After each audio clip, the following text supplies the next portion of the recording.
Antarctica बर्फ से भरा हुआ इतना बड़ा कॉन्टिनेंट है जिस पर 5 किलोमीटर की गहराई तक सिर्फ बर्फ ही बर्फ है। इतनी ज्यादा बर्फ, और वो भी 1.5 करोड़ किलोमीटर तक फैली हुई। यानी एंटार्क्टिका का साइज अमेरिका से भी काफी ज्यादा बड़ा है। भले ही जून जुलाई की गर्मियों का मौसम हो, लेकिन एंटार्क्टिका का टेम्परेचर पूरा साल -50 डिग्री सेंटीग्रेड से -90 डिग्री सेंटीग्रेड तक रहता है। इस शदीद तरीन ठंड की वजह से ही यहाँ जिंदगी की उम्मीद बहुत ही कम है। लेकिन उसके बावजूद भी पूरे एंटार्क्टिका में 400 से भी ज्यादा लेक्स डिस्कवर हो चुकी हैं, जो बर्फ की लेयर के नीचे छुपी हुई हैं।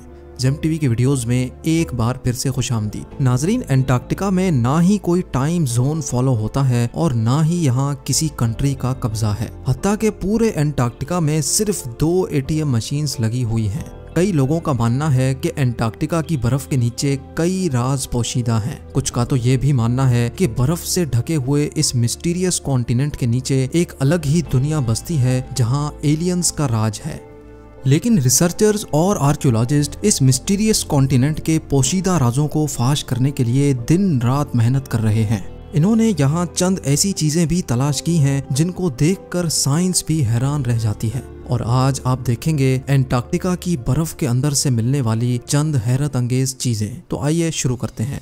नंबर 8, 2009 में एक डिस्कवरी ने रिसर्चर्स के रोंगटे खड़े कर दिए जब एंटार्क्टिका की बर्फ के अंदर से एक बिल्ली का ढांचा मिला। लेकिन इसमें हैरान करने वाली बात ये नहीं थी कि ये ढांचा बिल्ली का है, बल्कि हैरान करने वाली बात ये थी कि ये जिस बिल्ली का ढांचा था वो आम बिल्ली नहीं बल्कि अंडे देने वाली बिल्ली थी। जब रिसर्च लैब्स में इस अजीब बिल्ली के ढांचे पर मजीद तहकीक की गई तो मालूम पड़ा कि ये जानवर कम से कम भी 2 करोड़ 50 लाख साल पहले धरती पर पाया जाता था।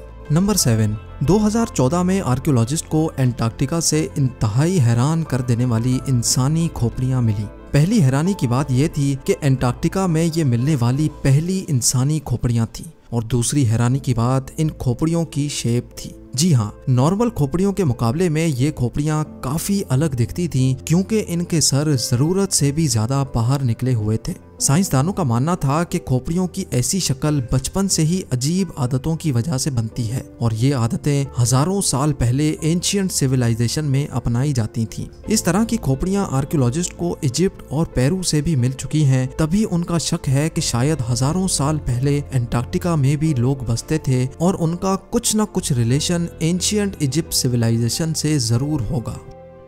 नंबर 6, पिछले 50 सालों के दौरान एंटार्क्टिका से 10,000 से भी ज्यादा मीटियोराइट्स मिल चुके हैं। मीटियोराइट्स ठोस पत्थर के ऐसे टुकड़े होते हैं जिनका ताल्लुक हमारी धरती से नहीं होता, बल्कि वो किसी और धरती से टूट कर आए होते हैं। साइंसदानों का मानना है कि मिलने वाले मीटियोराइट्स में से कई 7 लाख साल से भी ज्यादा पुराने हैं। वैसे तो ये पता लगाना बहुत ही मुश्किल है कि इन मीटियोराइट्स का ताल्लुक किन सितारों या प्लेनेट से है, लेकिन 2002 में एंटार्क्टिका पर गिरने वाला एक छोटा मीटियोराइट 2015 में डिस्कवर किया गया था, और साइंस का मानना है कि ये कहीं और से नहीं बल्कि मार्स से टूटकर आया है, क्योंकि इस मीटियोराइट के अंदर ऐसे बैक्टीरिया थे जो मार्स पर पाए जाते हैं। नंबर 5, एंटार्क्टिका में बर्फ की गहराई 5 किलोमीटर डीप है और ये पूरा कॉन्टिनेंट अमेरिका से भी बहुत बड़ा है। लेकिन साइंसदानों को यहाँ से कुछ ऐसे सबूत मिले हैं जिनको देखकर ये अंदाजा लगाया जाता है कि लाखों साल पहले ये जगह रहने के काबिल हुआ करती थी। जी हाँ, 1980 से कई आर्कियोलॉजिस्ट को यहाँ से डायनासोर्स, मोजासोर्स और प्लेजियोसोर्स के ढांचे मिल चुके हैं। इन ढांचों की साइज 36 फीट बताई जाती है, जो तकरीबन एक ट्रिपल स्टोरी बिल्डिंग के बराबर बनती है। जब हड्डियों के इन ढांचों पर मजीद तहकीक की गई तो मालूम पड़ा कि ये कम से कम भी 70 लाख साल पुराने हैं। तभी ये अंदाजा लगाया जाता है कि 70 लाख साल पहले तक एंटार्क्टिका का टेम्परेचर रहने के काबिल था, और शायद तब ये पहाड़ गहरी बर्फ से नहीं बल्कि ग्रीनरी से ढके होते होंगे।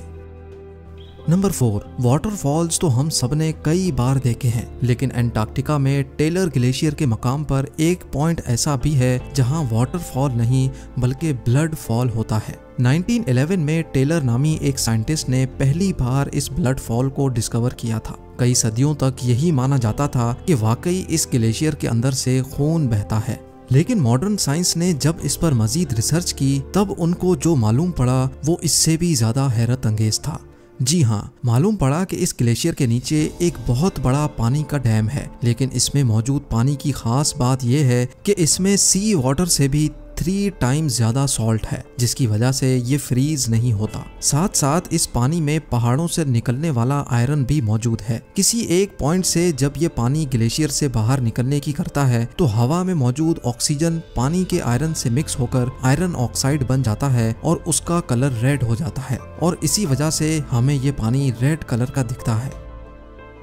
नंबर 3, ब्लड फॉल ग्लेशियर के नीचे मौजूद पानी में साइंसदानों को एक और हैरान करने वाली चीज भी मिली। पानी में टोटल 17 टाइप्स के बैक्टीरिया भी पाए गए, जिनको जिंदा रहने के लिए ऑक्सीजन और सनलाइट की भी जरूरत नहीं होती। एक्सपर्ट्स का मानना है कि ये बैक्टीरिया की ऐसी किस्म है जो ऐसे प्लैनेट्स पर पाई जाती है जहाँ पर ऑक्सीजन और सनलाइट का नामो निशान तक नहीं होता। लेकिन ये बैक्टीरिया हमारी धरती पर कैसे आए, ये राज अभी भी पोशीदा है। नंबर 2, हालांकि पूरा अंटार्कटिका बर्फ से भरा हुआ कॉन्टिनेंट है, ये देखकर सबको यही लगेगा कि यहाँ पानी की कमी होना मुमकिन नहीं है।